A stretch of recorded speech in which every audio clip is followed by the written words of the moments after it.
प्रिय विद्यार्थियों, हम आज एग्रोनॉमी का बहुत इंपॉर्टेंट टॉपिक खरपतवारों के बारे में चर्चा करेंगे।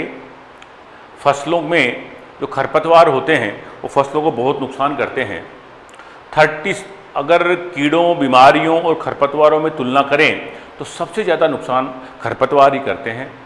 और इनका कंट्रीब्यूशन देखें अगर कीड़ों, बीमारियों और खरपतवारों में, तो 37% नुकसान खरपतवार करते हैं। और वैसे अगर खरपतवारों का प्रबंधन नहीं करें और समय पर नियंत्रण नहीं करें तो कुछ खरपतवार तो ऐसे हैं जो 100% तक फसलों को नुकसान पहुंचा सकते हैं, आपकी फसल को पैदा ही नहीं होने देंगे। खरपतवार एक्चुअल में जो हमारी फसलें हैं उनसे जो कंपटीशन करते हैं, जो प्रतियोगिता करते हैं, मुख्य रूप से प्रकाश के लिए, जल के लिए और पोषक तत्वों के लिए करते हैं। वो जड़ों में कई प्रकार के हानिकारक रसायन भी उत्सर्जित करते हैं जिससे भी हमारी फसलों को नुकसान होता है और कई प्रकार से हमारी फसलों को नुकसान पहुंचाते हैं। कुछ फसलों के दाने, कुछ खरपतवारों के बीज तो ऐसे हैं जो हमारे अनाज में या तिलहन में मिल जाए उनके बीज और हम उनको खा लेते हैं तो वो हमारे विषैला प्रभाव भी डालते हैं। तो कई प्रकार के खरपतवार हैं, उनके कई प्रकार का नियंत्रण है, उनका प्रबंधन है। इन सब के बारे में, खरपतवारों के बारे में आज हम लेंगे। खरपतवारों में एक्चुअल में सबसे प्रमुख बात जो है, खरपतवारों की पहचान भी है। और उन खरपतवारों की पहचान के लिए मैंने आपको बहुत अच्छी मेहनत करके और इस स्लाइड बनाई है जिसमें प्रमुख जितने भी हमारे राजस्थान के प्रमुख खरपतवार है उनको डायग्राम, उनकी फोटो के साथ मैंने यहाँ पर दिखाने की कोशिश की है ताकि आप उसको दिमाग में, क्योंकि अधिक दिमाग में रख सकें। क्योंकि अधिकांश जो खरपतवार होते हैं उनको हमने देख रखा है, हमारे आसपास कहीं न कहीं खेतों में देख रखा है, परंतु उनका हम एक्चुअल में नाम याद नहीं है, हमको पता नहीं है। अगर हम इसको फोटो में देख लेंगे तो हमको ये जानकारी हो जाएगी यार ये वाला वो खरपतवार है और वो वाला ये खरपतवार है, तो हम उसका फिर फसल के साथ संबंध, उसकी नेचर, उसका नियंत्रण वो ज़्यादा आसानी से समझ सकते हैं। तो इसी लय में आज हम खरपतवार का सबसे पहले चालू करते हैं। और खरपतवारों में सबसे पहले देखो, खरपतवार जो शब्द है, सबसे पहले ये शब्द खरपतवार वर्ड एक वैज्ञानिक थे, एग्रोनॉमिस्ट थे, जेथ्रो टुल, उन्होंने सबसे पहले खरपतवार वीड शब्द दिया था, इसलिए उनको वीड साइंस के फादर भी, पितामह भी कहते हैं। जेथ्रो टुल को खरपतवार विज्ञान के पितामह भी कहा जाता है। और जेथ्रो टुल ने एक्चुअल में एक किताब लिखी थी, हॉर्स होइंग हस्बेंड्री, घोड़े से खेती करने के बारे में। उस समय जो जुताई करते थे वो घोड़े की सहायता से करते होंगे, और उसी पर एक कोई किताब लिखी थी, हॉर्स होइंग हस्बेंड्री। उस किताब में खरपतवारों का उल्लेख, सबसे पहले उल्लेख किया गया था। सबसे पहले खरपतवार वर्ड का प्रयोग उसी किताब में जेथ्रो टुल ने लिया था, इसलिए जेथ्रो टुल को जो है वीड साइंस के पितामह कहा जाता है, खरपतवार के विज्ञान के पितामह कहा जाता है। जेथ्रो टुल ने टिलेज जुताई वर्ड भी सबसे पहले जेथ्रो टुल ने ही दिया था। टिलेज वर्ड जो होता है, जुताई जो करते हैं, जुताई वर्ड सबसे पहले जेथ्रो टुल नामक वैज्ञानिक ने ही दिया था। हम चर्चा करेंगे आज खरपतवारों पर, वो अवांछनीय पौधे जो हमारी फसलों को नुकसान पहुंचाते हैं, जिनको हम उगाते नहीं हैं और बिना उगाए हमारी फसलों के साथ या खाली भूमि में उग जाते हैं और वो किसी न किसी प्रकार से अवरोध या नुकसान करते हैं, वो सब खरपतवार कहलाते हैं और फसलों के लिए हानिकारक होते हैं। खरपतवार शब्द का सबसे पहले प्रयोग किसने किया था? जेथ्रो टुल ने किया था। कब किया था? 1731 में किया था। खरपतवार शब्द का प्रयोग सबसे पहले किसने किया था? जेथ्रो टुल ने किया था, वो 1731 में किया था। इनको खरपतवार विज्ञान के, वीड साइंस के पितामह भी कहा जाता है, फादर ऑफ वीड साइंस भी कहते हैं। जेथ्रो टुल ने एक किताब लिखी थी, एक्चुअल में एक किताब, उसका नाम था हॉर्स होइंग हस्बेंड्री, घोड़े से जुताई करके खेती करना, इस प्रकार का एक किताब था। हॉर्स होइंग हस्बेंड्री नाम की किताब लिखी थी और उस किताब में खरपतवारों के बारे में चर्चा की थी 1731 में। इसीलिए सबसे पहले खरपतवार शब्द का प्रयोग उन्होंने ही किया था, इसीलिए जेथ्रो टुल को फादर ऑफ वीड साइंस कहा जाता है। खरपतवारों से हमारी फसलों को 37% तक नुकसान होता है, उपज को, हमारे देश की उपज को 37% तक घटाते हैं। कौन? खरपतवार। जो हमारी फसलों में कमी आती है उपज में, उसमें 37% योगदान किसका है? खरपतवारों का है। खरपतवारों की जड़ों के द्वारा कुछ रासायनिक पदार्थों का भी उत्सर्जन किया जाता है और वो जो रासायनिक पदार्थ खरपतवारों से निकलते हैं वो हमारी फसलों की जड़ों को नुकसान पहुंचाते हैं। इसको एलिलोपैथी कहते हैं। इस प्रकार के संबंध को क्या कहते हैं? एलिलोपैथी कहते हैं। खरपतवारों की जड़ों से निकलने वाले विषैले प्रभाव को एलिलोपैथी कहते हैं। हम जो फसलें उगाते हैं उन फसलों पर विषैला प्रभाव जो पड़ेगा, उनकी जड़ों से खरपतवारों की जड़ों से निकलने वाले विषैले पदार्थ के कारण उस प्रभाव को एलिलोपैथी कहा जाता है। खरपतवार करते करते ही यहाँ एक छोटी सी एक टर्म है, खरपतवार से संबंध इसका नहीं, हालांकि ये कहीं पे कवर हो गई थी, मैं आपको बता दूं। एक्चुअल में क्या है, ग्रीन हाउस का नाम सुना होगा आपने। ग्रीन हाउस, ग्रीन हाउस हमारे एग्रीकल्चर में तो हॉर्टिकल्चर में काम आता है। जो हम एक नियंत्रित वातावरण में खेती करते हैं, उसमें पॉलीथीन के घर बनाकर, पॉलीथीन के या कांच के घर बनाकर, आजकल तो पॉलीथीन के पॉली हाउस ही बनाए जाते हैं, पॉलीथीन का घर बनाकर वातावरण के अंदर के क्लाइमेट को परिवर्तित करके, नियंत्रित करके खेती की जाती है, जिसमें ऑफ सीजन की सब्जियां वगैरह, खीरा, ककड़ी और कैप्सिकम वगैरह उगाकर खेती की जाती है। उसको ग्रीन हाउस कहते हैं। ये तो हमारे एग्रीकल्चर में टर्म है ग्रीन हाउस। बाकी हमारे वातावरण में भी एक ग्रीन हाउस है। हमारे जो क्लाइमेट है, पूरा क्लाइमेट, इस क्लाइमेट में भी एक ग्रीन हाउस है। मतलब जो है पूरी हमारी अर्थ का ये जो कई मंडल है, ये जो समताप मंडल, आयन मंडल और ये जो मंडल है, इसमें हमारे यहाँ पर एक ग्रीन हाउस शब्द काम आता है इसमें। और ग्रीन हाउस का मतलब यहाँ पर जो तापमान, सूर्य का प्रकाश आता है, इस सूर्य के प्रकाश को अवशोषित कर लिया जाता है वाटर वेपर या जलवाष्प के द्वारा, कार्बन डाइऑक्साइड के द्वारा, और उसके कारण हमारी पृथ्वी का थोड़ा सा तापमान लगातार बढ़ रहा है। तो इस प्रकार के जो हमारा वातावरण का ये जो जहाँ तक ये प्रभाव है इस तापमान का, इस प्रकाश की किरणों का, इसको ग्रीन हाउस कहते हैं। और इस ग्रीन हाउस, जो ग्रीन हाउस वातावरण पे प्रभाव हो रहा है, इन ग्रीन हाउस में सबसे ज़्यादा योगदान जो होता है तापमान बढ़ने का और परिवर्तित होने का, उसमें सबसे ज़्यादा योगदान जल वाष्प का होता है, वाटर वेपर का होता है। ग्रीन हाउस गैसों का जो प्रभाव होता है, नंबर 2 कार्बन डाइऑक्साइड गैस का होता है, और नंबर 3 मीथेन गैस का होता है, और नंबर 4 ओजोन गैस का होता है। ये क्रम है, घटते क्रम में है। सबसे ज़्यादा ग्रीन हाउस गैस में योगदान किसका है? जलवाष्प का है, उसके बाद कार्बन डाइऑक्साइड का है, उसके बाद मीथेन गैस का है, और उसके बाद ओजोन गैस का प्रभाव है। ग्रीन हाउस गैसों में इन चारों का योगदान है, घटते क्रम में इस प्रकार से है। इसके बाद ये टर्म है खरपतवार से संबंधित आ गई है हमारे यहाँ पर। हमारे जो खरपतवारों से, कीड़ों से, बीमारियों से जो टोटल नुकसान होता है, देखिए आप, टोटल नुकसान होता है, उसमें सबसे ज़्यादा खरपतवारों से होता है 37%, उसके बाद कीड़ों से होता है 29%, और उसके बाद रोगों या बीमारियों से होता है 22%। ये क्रम है, सबसे ज़्यादा खरपतवारों से, उसके बाद इंसेक्ट से, और उसके बाद बीमारियों से। 37% खरपतवारों से, 29% कीड़ों से, और 22% बीमारियों से नुकसान होता है हमारी फसलों को। तो ये तय हुआ कि इन कीड़ों और बीमारियों से ज़्यादा नुकसान करते हैं खरपतवार। हमारे खरपतवारों को नियंत्रित करने के लिए हम हर्बिसाइड या वीडीसाइड काम में लेते हैं। ये दो वर्ड है, देखो इधर ध्यान से देखें आप, हर्बिसाइड, हर्बिसाइड और वीडीसाइड, ये दो वर्ड है। तो वीडीसाइड तो खरपतवारों को मारने वाले हैं, हर्बिसाइड हर्ब्स को मारने वाले, यानी वही पेड़ पौधों को मारने वाले। और पेड़ पौधे कौन से मारेंगे? हम खरपतवारों को मारेंगे। इसलिए दोनों टर्म्स एक समान हैं, इन दोनों टर्म्स में ज़्यादा अंतर नहीं है। तो हम हर्बिसाइड यूज करें चाहे वीडीसाइड यूज करें, ये दोनों ही खरपतवार नाशी है। वो रसायन जो खरपतवारों को मारने के काम आते हैं वो खरपतवार नाशी कहलाते हैं, वो वीडीसाइड कहलाते हैं, वो हर्बिसाइड कहलाते हैं।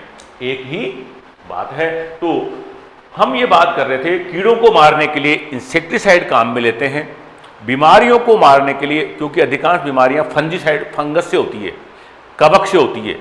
90% बीमारियां फंगस से होती है, कुछ बीमारियां कीड़ों से होती है, सॉरी जीवाणु से होती है, और कुछ बीमारियां वायरस से भी होती है, परंतु प्रमुख रूप से 90% बीमारियां कवकों से होती है।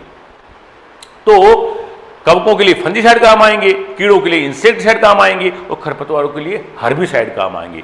हम इनके प्रयोग की बात करें, हमारे देश में इन तीनों प्रकार के रसायनों के प्रयोग की बात करें तो इन तीनों रसायनों में सबसे ज़्यादा हमारे देश में कीटनाशी काम आते हैं, उससे कम फंजीसाइड काम आते हैं, और सबसे कम हर्बिसाइड काम आते हैं। क्या कहा देख लो, क्रम है हमारे भारत देश का, सबसे ज़्यादा कीटनाशी काम आते हैं, उसके बाद फंजीसाइड या कवकनाशी काम आते हैं, और सबसे कम हर्बिसाइड काम आते हैं। खरपतवारनाशी सबसे कम प्रयोग किए जाते हैं, जबकि नुकसान सबसे ज़्यादा करते हैं। इसीलिए खरपतवारनाशियों का प्रयोग करके, खरपतवारों का प्रबंधन करके हम हमारे किसानों की उपज को और अच्छी बढ़ा सकते हैं। इस पर ध्यान देने की आवश्यकता है।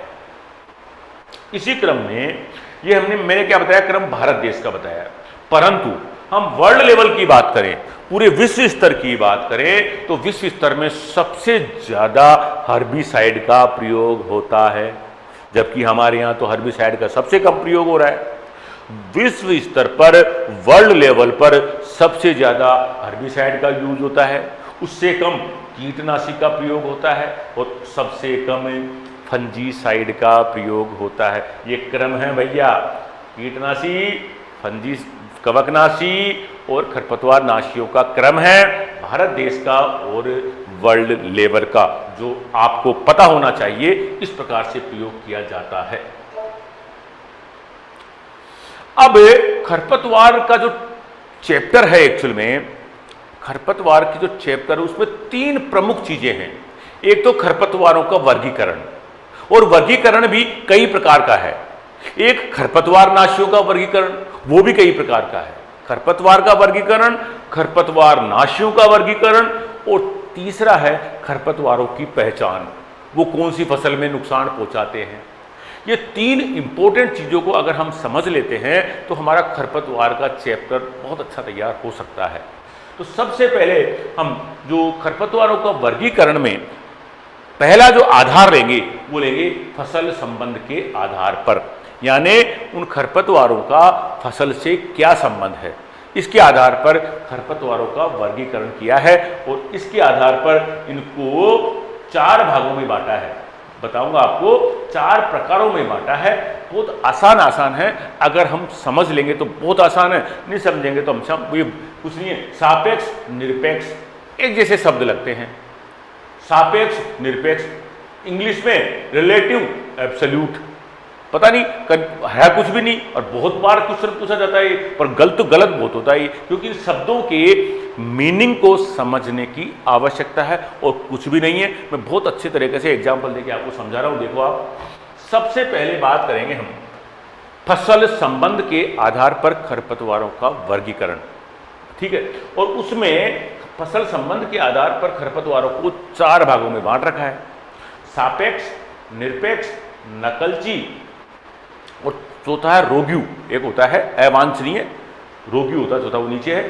सापेक्ष, निरपेक्ष, नकलची और रोग्यू प्रकार का होता है। तो एक एक लेते हैं अपन। सबसे पहले लेंगे सापेक्ष, और इसको अंग्रेजी में बोलते हैं रिलेटिव वीड्स। रिलेटिव, रिश्तेदार, घर वाले क्या होते हैं, रिलेटिव होते हैं। और रिलेटिव को हिंदी में क्या कहते हैं, सापेक्ष खरपतवार। ऐसे खरपतवार जो रिलेटिव है, ऐसे खरपतवार जो खरपतवार ही नहीं है, नुकसान नहीं करने वाले, हालांकि वो पौधे ऐसे हैं जो बिना उगाए तो उगे हैं, उनको हमने उगाया नहीं है, बिना उगाए उग गए, इसलिए हम उनको खरपतवार कह रहे हैं, परंतु वो खरपतवारों जैसा काम नहीं करते हैं, वो हमको नुकसान नहीं करते हैं। जैसे गेहूं की फसल में अगर जौ का पौधा उग जाए, गेहूं की फसल में अगर चने का पौधा उग जाए, बाजरे की फसल में अगर मूंग का पौधा उग जाए, है, आपकी ज्वार की फसल में मोठ का पौधा उग जाए, या ज्वार में बाजरे का पौधा उग जाए, क्या फर्क पड़ता है? कोई फर्क नहीं पड़ेगा, उग भी जाए और पक भी जाए साथ में, और उनके बीज अगर हमारी मुख्य फसल में मिल भी जाए और आटे में पिसकर या दाल में मिलकर हम खा भी लेंगे तो कोई नुकसान नहीं होने वाला है। तो ऐसे खरपतवार क्या कहलाते हैं? सापेक्ष रिलेटिव, यानी एक फसल में दूसरी फसल का बीज का उग जाना, नुकसान कोई नहीं है। जानकार फसल है, सरसों का पौधा उग गया जौ के साथ, कोई बात नहीं, क्या फर्क पड़ता है। तो इस प्रकार के खरपतवारों को क्या बोलते हैं? सापेक्ष बोलते हैं, रिलेटिव, सापेक्ष। एक फसल में दूसरे फसल का पौधा उग गया, सापेक्ष, रिलेटिव है, रिश्तेदार है। गेहूं का जौ रिश्तेदार है, गेहूं का चना रिश्तेदार है, जौ का चना रिश्तेदार है। इस प्रकार के खरपतवारों को बोलते हैं भैया सापेक्ष या रिलेटिव खरपतवार। और इसमें गेहूं के खेत में चना उग जाना या मटर या सरसों का पौधा उग जाना गेहूं के खेत में, ये हानिकारक नहीं होते हैं। और ये एक फसल में दूसरी फसल उग जाती है, बस ये अंतर है। ये क्या कहलाता है? रिलेटिव। क्या कहलाता है? सापेक्ष। दूसरा वर्ड क्या है? निरपेक्ष। इसको बोलते हैं एब्सोल्यूट, एब्सोल्यूटली, वाकई, वाकई खरपतवार है, वाकई खरपतवार है, यानी नुकसान करता है, वाकई खरपतवार नुकसान करने वाला है, वाकई खरपतवार है। क्या है? निरपेक्ष, एब्सोल्यूटली, एब्सोल्यूटली, मतलब क्या? एब्सोल्यूटली का मतलब एब्सोल्यूटली वीड है, खरपतवार है, नुकसान करने वाला है। सारे खरपतवार जितने भी होते हैं फसलों के साथ उगकर नुकसान पहुंचाने वाले सारे खरपतवार, सारे खरपतवार इसी कैटेगरी में आते हैं, जो फसलों को नुकसान पहुंचाते हैं, वो सब इसी कैटेगरी में आते हैं। सभी खरपतवार जो फसलों को, उपज को या किसी प्रकार से नुकसान पहुंचाते हैं, एब्सोल्यूट, वाकई खरपतवार है। कृष्ण नील उग गया गेहूं की फसल में, मोथा उग गया आपके खरीफ की फसलों में, सत्यानाशी उग गया सरसों की फसल में, प्याजी उग गई आपकी, ये कोई से भी सभी किसी न किसी प्रकार से हमारी फसलों को नुकसान पहुंचाते हैं। और भी खूब एग्जाम्पल है, सारे खरपतवार जो हमारी फसलों को, उपज को किसी भी प्रकार से नुकसान करते हैं, एब्सोल्यूटली, वाकई खरपतवार है। ठीक है, पहला रिलेटिव था, दूसरा एब्सोल्यूटली था। तीसरा, ये वो खरपतवार है, तीसरे नकलची, नकल करने वाले। गेहूं के खेत में गेहूंसा, गेहूं के खेत में गेहूंसा उग जाना क्या कहलाएगा? नकलची खरपतवार है। धान के खेत में जंगली धान उग जाना, सावा, जिसको सावा बोलते हैं, सावा कहो, जंगली धान कहो, है, कहाँ उग जाना? धान के खेत में है। तो वो काय में आ गए भैया? नकलची। क्योंकि क्या होता है, नकलची इसलिए कहते हैं क्योंकि जब गेहूं का पौधा उगता है और गेहूं के साथ आपका गुल्ली डंडा, गेहूं का मामा, फेलेरिस माइनर, कई नाम है इसके, इसके गेहूंसा के कई नाम है, गुल्ली डंडा भी कहते हैं उसको, है, गुल्ली डंडा कह दो, गेहूं का मामा कह दो, कैनेरी ग्रास कह दो, फेलेरिस माइनर इसका बॉटनिकल नाम है। तो ये जब उगाते हैं, ये गेहूं के पौधे के साथ उग जाते हैं, तो ये भैया पहचानने में नहीं आते हैं, बिल्कुल गेहूं के जैसे होते हैं। ऐसे ही धान में अगर सामा का पौधा उग गया, जंगली धान का पौधा उग गया, तो पता ही नहीं पड़ता, वैसे के वैसा ही होता है। वो तो बड़ा होकर इनकी जब बालियां लगती है, जब पता पड़ता है अरे यार ये तो ये है, तब तक वो हमारी फसल को नुकसान कर चुके होते हैं। कंपटीशन पानी के लिए, प्रकाश के लिए, पोषक तत्वों के लिए कई प्रकार के नुकसान कर चुके होते हैं। तो इनको कहते हैं नकलची। क्या बोलते हैं? नकलची खरपतवार, जिनको हम फसल से अलग, बिल्कुल फसल के जैसे दिखते हैं, इसलिए नकलची कहेंगे इसको भैया। गेहूं की फसल में गेहूंसा, धान की फसल में सावा, और आगे आएगा वो सावा का पूरा पढ़ेंगे ढंग से अपन। 3 प्रकार के हो गए। अब चौथा खरपतवार है भैया उपयोग, अवांछनीय रोग्यू। ये अंग्रेजी का वर्ड याद करना पड़ेगा भैया यहां पर आपको, ये इंपॉर्टेंट है। रोग्यू,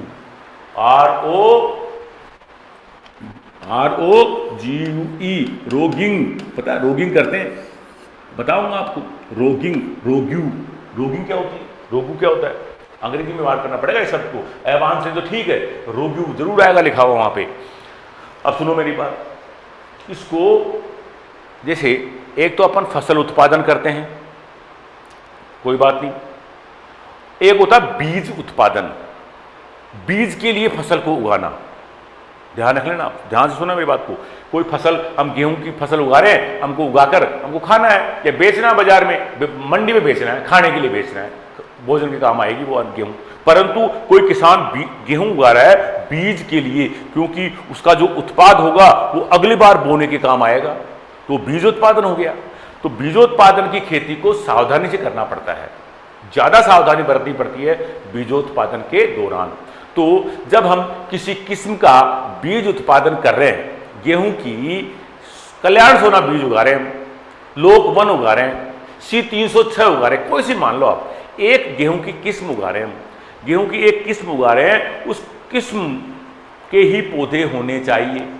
अगर कल्याण सोना गेहूं की किस्म को हमने खेत में उगा रखा है और उसमें दूसरी किस्म यानी C306 का पौधा आके उग गया, कहीं से आ गया, बीज के साथ आ गया या कहीं कोई पक्षी ने लाके डाल दिया है, तो उसको पहचान तो कर ही नहीं सकते, उसकी कहां से पहचान करोगे, बहुत मुश्किल है पहचान करना, तो उग गया। तो इस प्रकार के पौधों को दूसरी किस्म का पौधा उग जाना वो भी खरपतवार कहलाएगा। बीज उत्पादन के दौरान वो खरपतवार ही होगा, क्योंकि उसने किस्म को बिगाड़ दिया। और ऐसे पौधों को रोग्यू कहते हैं। क्या कहते हैं भैया?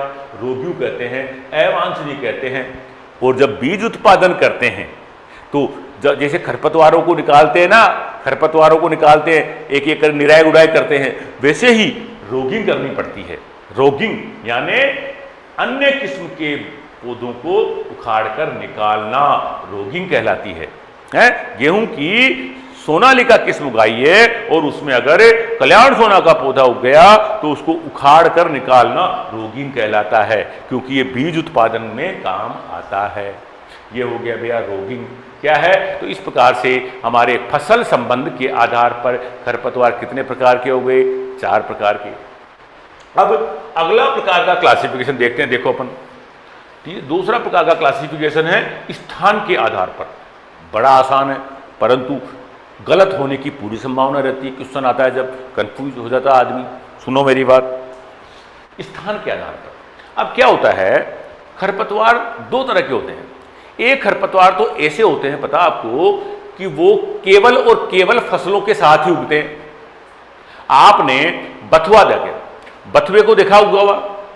बथुआ उगता है गेहूं की फसल में, सरसों की फसल में खूब उगता हुआ देखा है। रबी में खूब उगता है, गेहूं के साथ, सरसों के साथ, और भी फसलों जो के साथ भी उगता है, फसलों के साथ उगता है। पर बथुआ, आप बथुए को कभी भी खाली भूमि में, खाली पड़ी भूमि में, मैदानों में, सड़कों के किनारों पे, खाली खेत में उगता हुआ नहीं देखोगे, क्योंकि वो केवल और केवल फसलों के साथ ही उगता है। तो ऐसे खरपतवार जो केवल फसलों के साथ उगते हैं उनको भैया क्या कहते हैं? अवैकल्पिक खरपतवार कहते हैं, ऑब्लिगेट कहते हैं। क्या बोलते हैं? ऑब्लिगेट, अवैकल्पिक, कोई विकल्प नहीं है, केवल फसलों के साथ उगते हैं, नो विकल्प, कहीं बाहर नहीं उगते, केवल फसलों के साथ उगते हैं, केवल फसलों के साथ उगते हैं। बथुआ और कृष्णनील, खूब क्वेश्चन आता है बथुए का।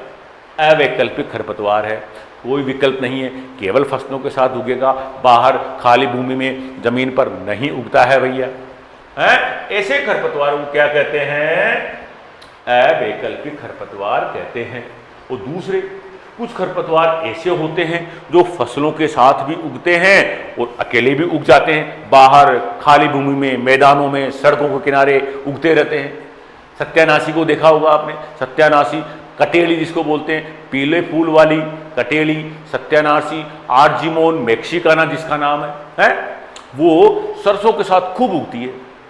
रबी की फसलों में सब में उगती है, सरसों में ज्यादा उगती है, परंतु वो खाली मैदानों में भी उग जाती है। अगर खाली मैदान पड़ा, खेत के बाहर जगह खाली पड़ी है, वहां भी उगता है, मेड़ पर उग जाएगा, बाहर उग जाएगा, सड़क के किनारे उग जाएगा। कौन? सत्यानाशी। तो इस प्रकार के खरपतवारों को क्या कहेंगे? वैकल्पिक कहेंगे। क्या? और ये कौन कौन से? सत्यानाशी एग्जाम्पल है इसका, प्याजी एग्जाम्पल है, बड़ी दुद्धी एग्जाम्पल है। क्या है ये?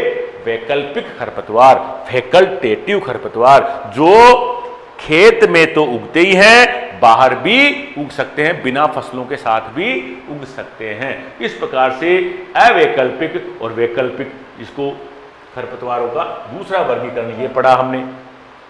अब तीसरा वर्गीकरण हम पढ़ेंगे भैया जीवन चक्र के आधार पर। कुछ खरपतवार तो एक सीजन के होते हैं, रबी के, खरीफ के, केवल रबी में उगते खत्म, खरीफ में उगते खत्म।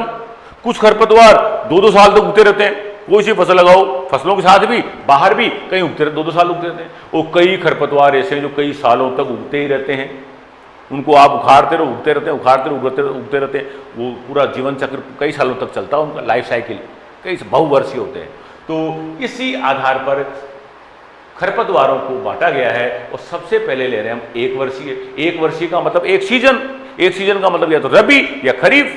तो रबी के अलग, खरीफ के अलग, दोनों को अलग अलग बांट दिया हमने। रबी की फसलों में उगने वाले वही गेहूं सा हमने पढ़ा, अभी गेहूं की फसल में उगता है। बथुआ हमने गेहूं की फसल के साथ उगता है, वो भी उसी फसल के साथ ही उगता है, और एक ही खरीफ में खत्म हो जाता है। जंगली जई है, ये सब क्या है, रबी के खरपतवार। और बहुत सारे खरपतवार है, देखो इसको कृष्णनील भी है ये।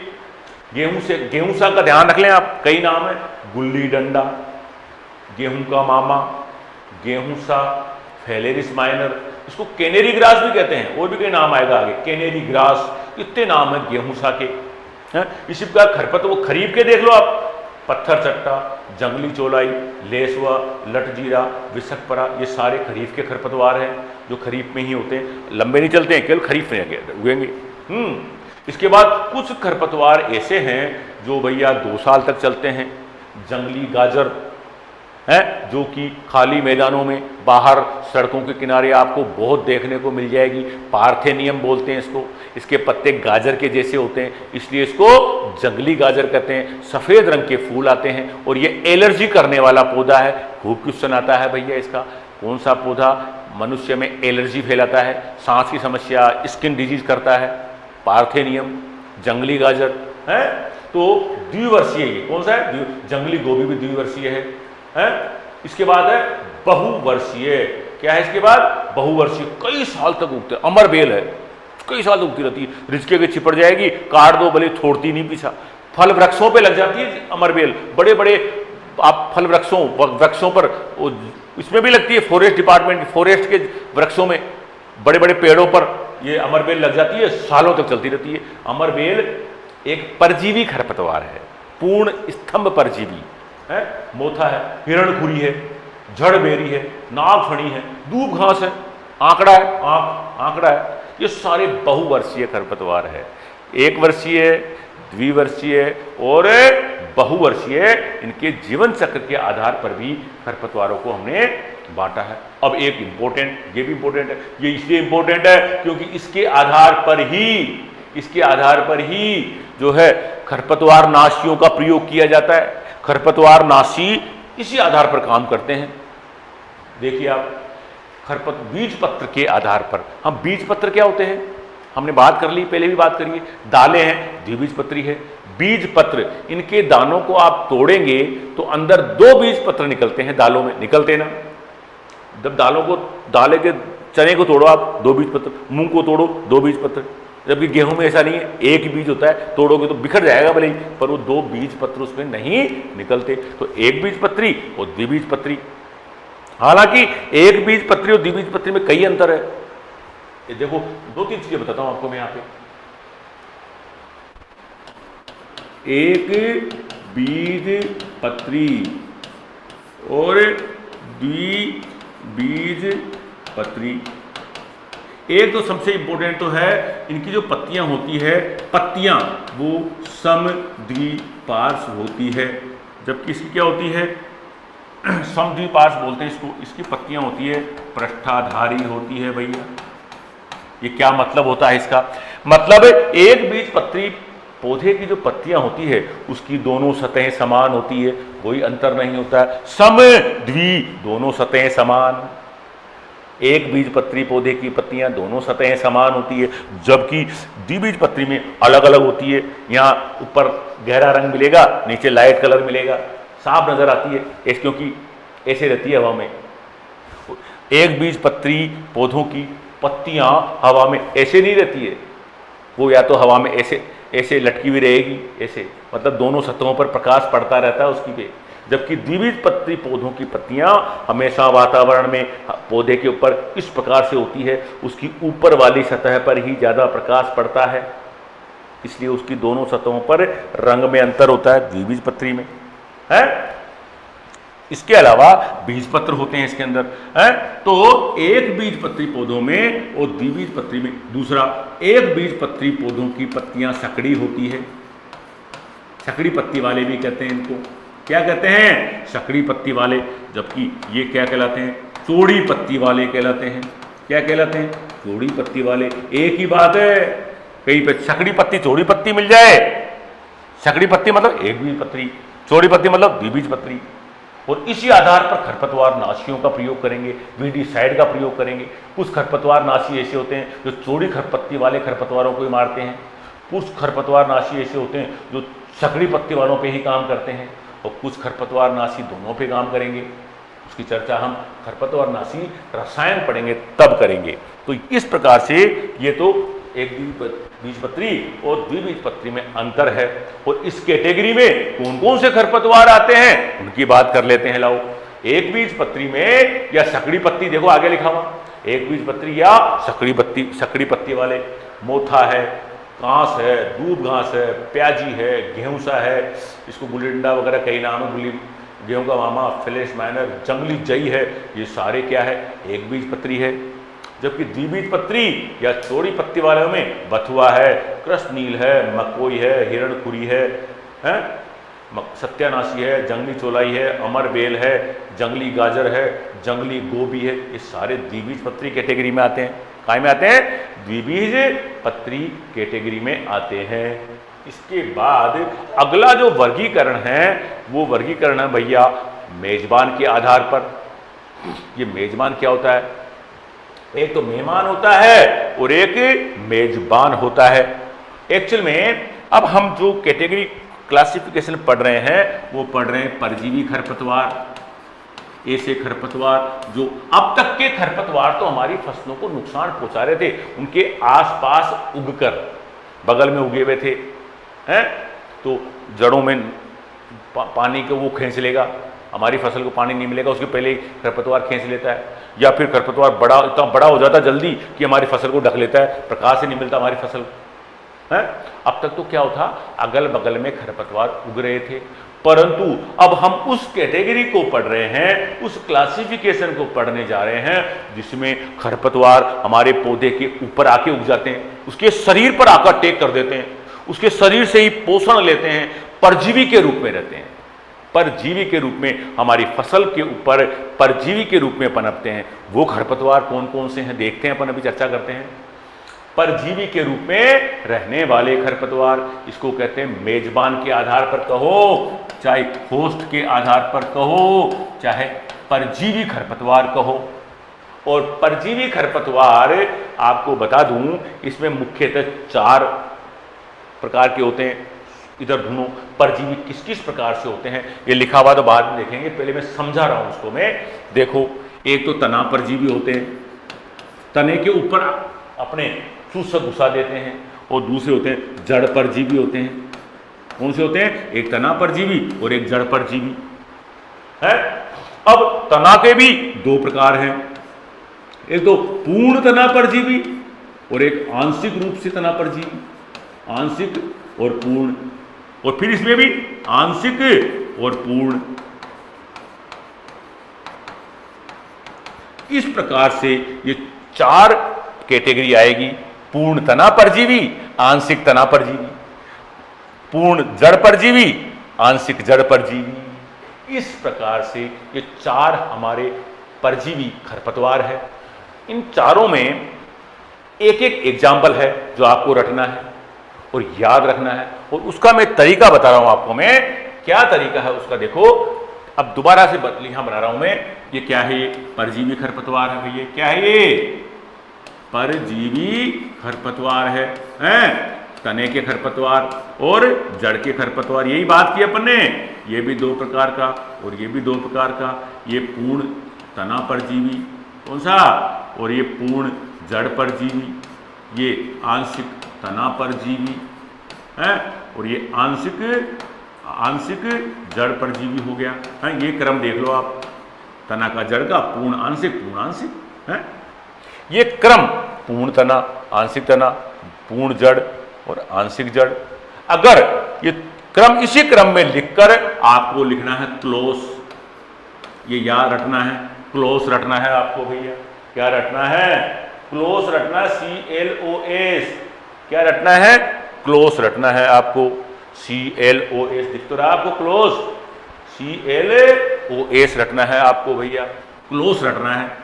क्योंकि ये उदाहरण है, ये खरपतवार का पहला अक्षर है, नाम याद करना है इसको। सी क्लोस, सी से बनेगा कसकुटा, कसकुटा बनेगा भैया, जिसको अमरबेल कहते हैं। एल से बनेगा लोरेंथस, क्या बनेगा? लोरेंथस बनेगा भैया। ओ से बनेगा ओरोबंकी, क्या बनेगा? ओरोबंकी बनेगा। और एस से बनेगा स्ट्राइगा, क्या बनेगा? स्ट्राइगा बनेगा भैया। एस से बनेगा स्ट्राइगा। ये क्रम आपको याद रखना है, CLOS, क्लोस। और इस क्रम में कोई भी क्वेश्चन आए, ये क्वेश्चन अमूमन आता रहता है किसी न किसी परीक्षा में, आपसे पूछ लिया, इसमें से पूछ लिया आपको, आंशिक जड़ निम्न में से कौन सा आंशिक जड़ परजीवी है? अब सोचेंगे यार स्ट्राइगा, ये 4 ही है फिक्स है। सारी परीक्षाओं में, चाहे PG में ले लो, PhD में ले लो, MSc में ले लो, सुपरवाइज कोई सी भर्ती परीक्षा हो, कोई सी भी रिक्रूटमेंट हो, कोई भी एडमिशन एग्जाम हो, सारी परीक्षाओं में ये क्वेश्चन बहुत कॉमन है और बहुत कंफ्यूज करता है। इसको हमें रटना पड़ेगा और रटकर ही याद करना पड़ेगा, ताकि कुछ भी कैसे भी पूछे हो हमको तुरंत उसका जवाब हाजिर है हमारे पास। और रटने का तरीका सिंपल है। क्लोस याद कर लिया आपने, क्या कर लिया? केवल क्लोस रट लो। क्लोस कहीं भी आते ही लिख दो क्लोस। पता हमको तना, पूर्ण, तना, आंशिक, जड़, पूर्ण, जड़, आंशिक। अब इसका पता है मेरे को, सी का क्या है? कसकुटा, एल का लोरेंथस, ओ का ओरोबंकी और एस का स्ट्राइगा याद है हमको। खट से निशान लगा दो भैया देख के। तो इस प्रकार से ये चारों वर्ड याद करने पड़ेंगे। हालांकि इन खरपतवारों के बारे में अब चर्चा करेंगे अपन, अभी अब चारों आएंगे, कहीं न कहीं इनकी चर्चा होगी, इनका सब बताऊंगा मैं आगे, पर रटने का ये तरीका है। तो ये 4 परजीवी इस प्रकार से है। सबसे पहले बात करते हैं अमरबेल कसकुटा रिफ्लेक्सा। पूरा नाम क्या है इसका? कसकुटा रिफ्लेक्सा। ये अमरबेल का नाम है। अमरबेल को अंग्रेजी में डोडर कहते हैं। क्या कहते हैं अंग्रेजी में? डोडर। और बॉटनिकल नेम क्या है? कसकुटा रिफ्लेक्सा।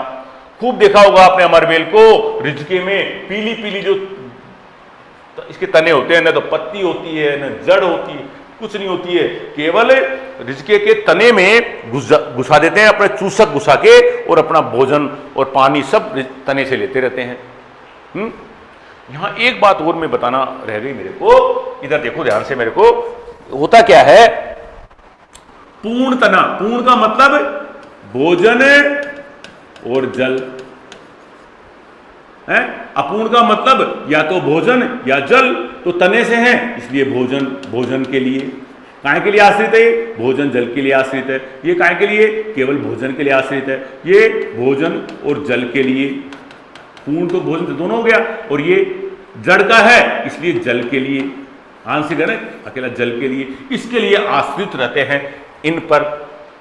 तो हम जो बात कर रहे हैं, पूर्ण स्तंभ परजीवी भोजन और जल दोनों के लिए तने पर परजीवी है, और ये रिजके पर, बरसीम पर और भी बहुत सारे फल वृक्षों वगैरह पर मिलता है। खूब नुकसान करता है ये, और मिल जाएगा आपको कहीं भी, सड़क के किनारे निकल जाओ, कई पेड़ आम के ऊपर मिल जाएगा, कई जंगली पीपल के ऊपर मिल जाएगा, कई को उगता रहता है, लटकता रहता है। ये नीम के ऊपर अमरबेल पीले रंग की है। दूसरा है आंशिक स्तंभ परजीवी, लोरेंथस, बर्ड वाइन, जो पक्षियों के इसमें पौधे के ऊपर उग जाते हैं। एक्चुअल में ये पक्षी की बींट में निकल के और जो है इस प्रकार फैलाते हैं। ये हमारे यहाँ फसलों में तो नहीं है, ये फल बड़े बड़े वृक्षों के ऊपर उगता है ये लोरेंथस। और तीसरा है पूर्ण जड़ परजीवी। आपने देखा होगा सरसों में, बैंगन में, टमाटर में, तंबाकू में, सारे क्या है ये? एक तो क्रूसीफेरी और सोलेनेसी प्लांट है। ये सोलेनेसी 1 2 3 सोलेनेसी। आपको इनके फैमिली, अपन जो सब्जियां पढ़ेंगे तब आएगी फैमिली इनकी। सोलेनेसी कुल है और ये क्रूसीफेरी है। दोनों ही कुल के पौधों की जड़ों पर परजीवी होता है ये। ये सब दिखाऊंगा फोटो में, नजर आएगा आपको। ओरोबंकी, भूई फोड़ बोलते हैं इसको, भूई फोड़। जमीन में से निकल जाता है, हालांकि वो जमीन में होता नहीं है। इसकी जड़ जो होती है ना, सरसों की जड़ या फिर बैंगन की जड़, उनकी जड़ पे से निकलता है ये। उसके अंदर चूसक होते हैं, खुद की कुछ जड़े बड़े कुछ नहीं होती है। पूर्ण रूप से इस पौधे पर बैंगन, टमाटर, सरसों, तंबाकू पर निर्भर रहता है और जमीन में से निकलता है बुई फोड़ है। तो पूर्ण जड़ परजीवी कौन है? ओरोबंकी। कौन है? ओरोबंकी। और लास्ट और चौथा है भैया आंशिक जड़ परजीवी। कौन सा है? आंशिक जड़ परजीवी। और ये जल के लिए जड़ों में आश्रित रहता है। ज्वार, बाजरा, मक्का का नुकसान करता है, इसको विषवीड बोलते हैं। और इसको आज्ञा, बांदा, रूखड़ी और बांदा, इसके कुछ हिंदी के जो नाम हैं वो आपको अभी इस पे यहाँ पे याद मत करना। आप इनको काट रहा हूँ मैं, इनको ढंग से आगे बताऊंगा आपको मैं। ये कुछ करेक्शन है इसमें, इसको करेक्शन है, ध्यान रख लें आप इन तीनों चारों को, क्योंकि है तो नाम यही, थोड़ा चेंज है आगे जाकर। ये ज्वार, बाजरा, मक्का की फसलों के जड़ों से निकलते स्ट्राइगा है, और ये जड़ों से निकलकर फसलों को नुकसान कर, पोषक तत्व को, वो जो जड़ से पोषक तत्व और जल को खींचकर और नुकसान पहुंचाता है, स्ट्राइगा है ये। इस प्रकार का ये भैया परजीवी के आधार पर इसका क्लासिफिकेशन देखा हमने, मेजबान के आधार पर क्लासिफिकेशन देखा। और एक क्लासिफिकेशन और है भैया जलवायु के आधार पर, जलवायु या मृदा के आधार पर या जलवायु के आधार पर। कैसे? रेतीली वाला, पानी वाला, पानी में उग रहे हैं खरपतवार, पानी में आपके जो खरपतवार उगता है ना पानी में, जलकुंभी उगती, जैसे पानी में हमारा धान की खेती, चावल की खेती पानी में करते हैं, तो पानी में तो उगता है वो सावा है। तो इस प्रकार से कौन कौन से पाए जाते हैं देखते हैं। जलमग्न भूमियों में, जल में डूबे रहने वाले, जलकुंभी है, जंगली धान है। शुष्क जलवायु, जो बिल्कुल शुष्क वातावरण में पानी वानी कुछ नहीं मिल रहा है और उग रहा है, पहाड़ियों पर हमारे गांव में कई जगह देखा होगा आपने, कुछ पानी फिर भी उग रहे हैं, कहीं नागफनी उगता है, जवासा उगता है, जड़बेरी है, जो बोरडी होती है, बोरडी होती है, जड़बेरी बोलते हैं उसको। कौन पानी दे रहा है उसको? सूखे में उग रही है, खरपतवार है, हर मेड़ों पे उग जाती है। बाईसुरी है। कुछ खरपतवार ऐसे हैं जो कृषि क्षेत्रों में फसलों के साथ उगकर उनको नुकसान पहुंचाते हैं, बिल्कुल सही है, सारे खरपतवार वही होते हैं। कुछ होते हैं जो अकृषित है, खेती में नहीं, बाहर खाली जमीन पर, प्लॉट पर, सड़क के किनारे, खाली भूखंडों पर उगते हैं। गाजर घास, पार्थेनियम की बात की थी हमने, कांस, लेंटाना, केमरा, ये केवल अकृषित रेल मार्ग, सड़क मार्ग, खाली जमीन, खाली प्लॉट पर ही उगते हैं। तो इस प्रकार का ये क्लासिफिकेशन। एक क्लासिफिकेशन और बचा है अभी, तो देखो प्रजनन के आधार पर है, बीज से प्रजनन होगा या वानस्पतिक प्रसारण से होगा। बीज तो लैंगिक होता है, लैंगिक जनन यानी बीज से होना, और वानस्पतिक प्रसारण यानी पौधे के किसी भाग से अन्य, बीज के अलावा अन्य भाग से, जड़ से, शाखा से, तने से, पत्ती से प्रसारण होना। तो इस प्रकार से बीज से जिनमें प्रसारण होता है, देखो काय में होता है बीज से, प्याजी में बीज से, कृष्णनील, सत्यानाशी, जंगली गाजर सब में बीज से होता है, जंगली चौलाई, मकोई सब में बीज से होता है। और बीज की बात करें तो कई खरपतवार तो ऐसे तगड़े होते हैं भैया, एक पौधा लाखों में बीज पैदा करता है, लाखों में। जैसे जंगली चौलाई है, इसका एक पौधा लगभग 2 लाख बीज पैदा करता है, 1,96,000। जंगली चौलाई 1,96,000 बीज पैदा करता है। ऐसे ही मकोई एक खरपतवार है, वो 1,75,000 बीज पैदा करता है, देखो आप। ऐसे बथुआ है, जंगली चौलाई, हिरणखुरी के बीज, इनकी बीजों की क्षमता देखो आप, 50 वर्षों तक पड़े रहेंगे, तब भी इनकी जीवन क्षमता बनी रहती है। बथुए की, जंगली चौलाई की, हिरणखुरी की 50 साल तक उनमें भ्रूण सक्रिय रहता है, पड़ा रहेगा। मोथा 20 वर्ष तक इसके बीज जीवित रहते हैं। ये बीज से होने वाले, प्रसारण होने वाले खरपतवार है भैया। अब वो खरपतवार जिनका वानस्पतिक भागों से, पौधे के बीजों के अलावा जड़, तना, राइजोम, पत्तियों से होता है, वो खरपतवार आएंगे इसमें। और कुछ खरपतवार ऐसे होते हैं जिनका दोनों से ही होता है, दूब घास, मोथा, कांस, इनका बीज से भी होता है और वानस्पतिक प्रसारण भी होता है। इसके बाद अब बात करेंगे खरपतवार नियंत्रण। खरपतवारों की बात तो कर ली हमने, अब हम खरपतवार नियंत्रण की बात करेंगे। मैं कहता हूं खरपतवार नियंत्रण, चलो खरपतवार नियंत्रण की बात करते हैं। सबसे पहले इसके बाद अपन एक एक करके खरपतवारों की पहचान करेंगे और खरपतवारों के बारे में चर्चा करेंगे। तो खरपतवार नियंत्रण का चर्चा करें। खरपतवार नियंत्रण, खरपतवारों को नियंत्रण करने का सबसे बढ़िया तरीका है निराई गुड़ाई करनी चाहिए, समय पर निराई गुड़ाई की जानी चाहिए, है। तो निराई गुड़ाई करके खरपतवारों के काफ़ी संख्या में उन पर प्रबंधन किया जा सकता है। तो खरपतवारों की जो हम नियंत्रण करेंगे, उपाय करेंगे, एक्चुअल में उन उपायों को 3 भागों में बांट रखा है। कितने भागों में बांट रखा है? 3 भागों में बांट रखा है। एक तो निरोधात्मक उपाय, एक उन्मूलन और एक नियंत्रण। 3 शब्द है, इनको समझ लो आप। क्या क्या है? एक तो निरोधात्मक, निरोधात्मक यानी प्रोटेक्टिव, यानी बचना, बुआई से पहले ही बचना, बुआई से पहले ही बचना। ऐसा नहीं है उग गए खेत में फिर तो नियंत्रण करना पड़ेगा, प्रबंधन करना पड़ेगा, और पहले ही बीज को साफ सुथरा लेना, बीजों का ध्यान रखना कोई इसमें, तो उसको कहते हैं निरोधात्मक उपाय। इसको प्रोटेक्टिव मेजर भी कहते हैं। क्या कहते हैं? प्रोटेक्टिव, है, प्रोटेक्टिव कह सकते हो। वो क्या बोलते इसको प्रोटेक्टिव मेजर कहते हैं। तो इसके लिए क्या करते हैं भैया? इसको प्रोहिबिशन भी कहते हैं। प्रोहिबिशन मतलब निषेध करना। कैसे निषेध करना? कोई भी ऐसे बीज नहीं बेचेगा जिसमें खरपतवारों के बीज हो। रोक लगा दी तो खरपतवार कहां से उगेंगे? इस प्रकार के निरोधात्मक उपाय कहलाते हैं। उपाय यानी बचना, पहले ही बुआई करने से पहले ही बचने के क्या क्या तरीके हैं, इसको निरोधात्मक उपाय कहेंगे। उसके बाद दूसरा है नियंत्रण। जब खेत में आ गया तो कंट्रोल करो, उनकी संख्या को कम करो।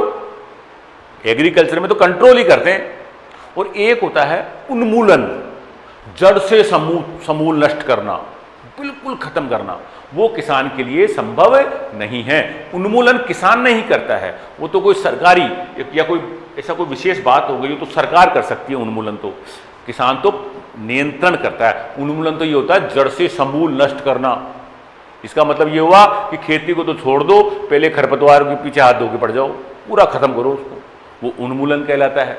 और नियंत्रण क्या होता है कि खरपतवारों की संख्या, मात्रा को कम करना ताकि फसल उत्पादन पर विपरीत प्रभाव नहीं पड़े। फसल उत्पादन करना है उद्देश्य हमारा, फसल उत्पादन अधिक से अधिक लेने के लिए खरपतवारों की संख्या को कम करना नियंत्रण कहलाता है। ठीक है, तो अभी हम लेते हैं निरोधात्मक। कौन कौन से तरीकों से हम निरोधात्मक कर सकते हैं, बच सकते हैं, प्रोटेक्टिव कर सकते हैं। इसका मतलब है कि खरपतवारों का नए क्षेत्रों में नहीं फैले, ऐसे उपाय करेंगे। ऐसी जगह जहां पर खरपतवार है ही नहीं और वहां फैल जाए, है गलत बात है ना, तो उस वहां फैलने से रोकना, इसको बोलते हैं निरोधात्मक उपाय। और नए क्षेत्रों में खरपतवारों का फैलना, प्रतिबंध रखना, यह होता है निरोधात्मक उपाय। इसके लिए कि पता क्या करते हैं, एक वर्ड सुना होगा आपने, क्वारंटाइन।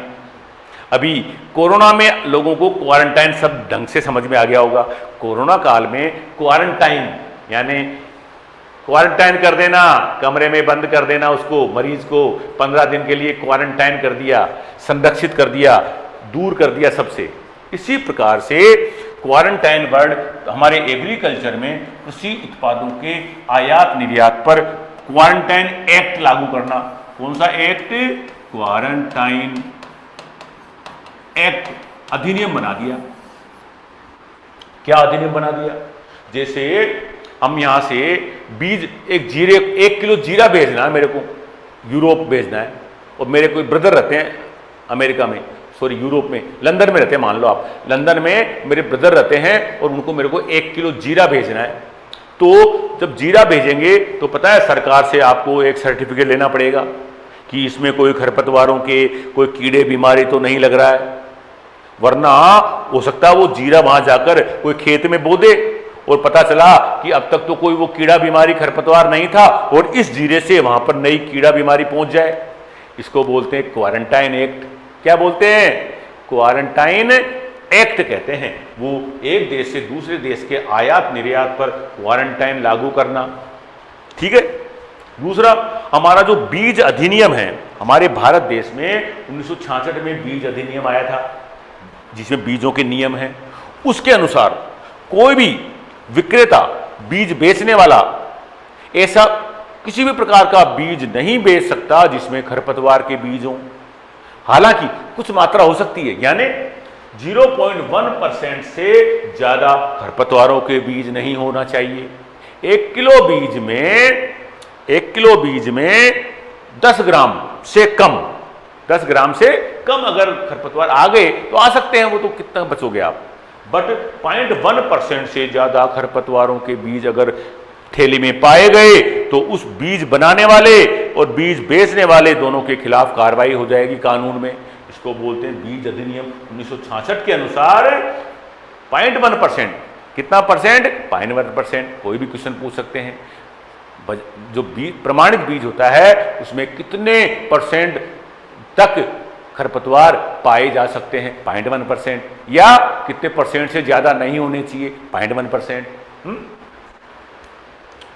इस प्रकार से शुद्ध बीज बोना एक निरोधात्मक उपाय है। और पता है इसका एक एग्जाम्पल देता हूं मैं आपको, किस प्रकार से दूसरे देशों में क्वारंटाइन एक्ट लागू नहीं था पहले, किस प्रकार से दूसरे देशों में खरपतवार फैल गए। इसका उदाहरण देता हूं मैं आपको।